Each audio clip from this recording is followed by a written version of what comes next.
Today in class, we will discuss how to graph linear functions on a coordinate plane and all the key components included in that. Remember that a linear function is an equation with degree 1. We will be using the y-intercept form y equals mx plus b as it is the easiest form to use. So for example, you could have the equation y equals 1/2 x plus 12. For this lesson, we'll be using y equals 3x plus 5.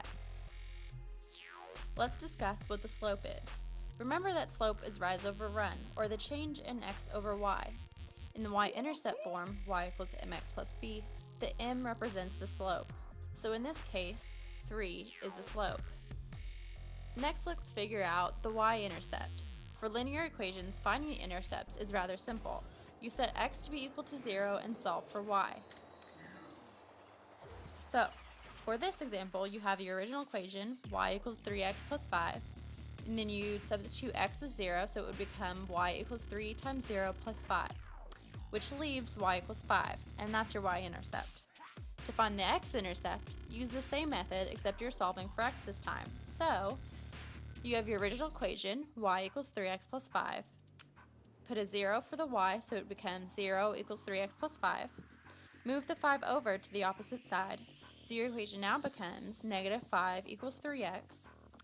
Divide by 3 to get negative 5/3 equals x. That's your x-intercept. In the case of linear functions, since it's degree 1, the x-intercept and the 0 are the same. 0 is the value in which the y is 0 and the x has a value, or in simple terms, where the line crosses the x-axis.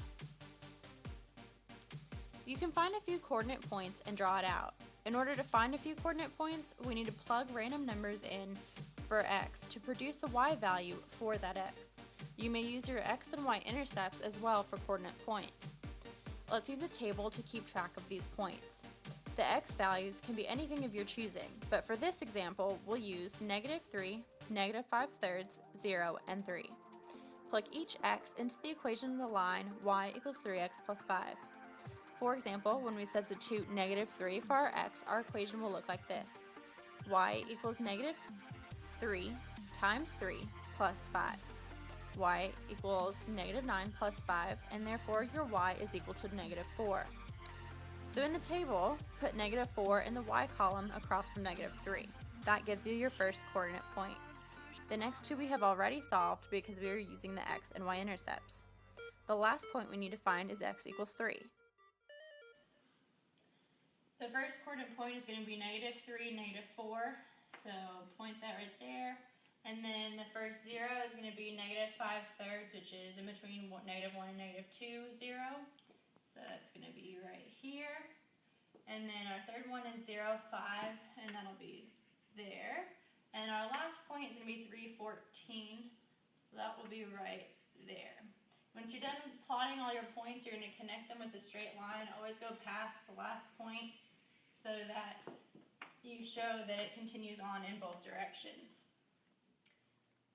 Look at your graph. Can you identify your x and y intercepts? Can you find the slope from the graph? Watch the video to see if you identified them correctly. Now that you have your graph in front of you and plotted all your points, check your graph to make sure you have everything right. This circled point right here is supposed to be your x-intercept and your 0. It's the only point at which should touch the x-axis. This circled point right here on the y-axis should be the only one touching it, and it's also your y-intercept. In order to find slope from this graph, which we know is 3 for our equation, start somewhere. We're going to pick the point 0, 5, which is our y-intercept. Remember that slope is rise over run, so go up 3, so you're going to go from 5 to 6 to 7 to 8, and then over 1. So your next point is going to be 1, 8.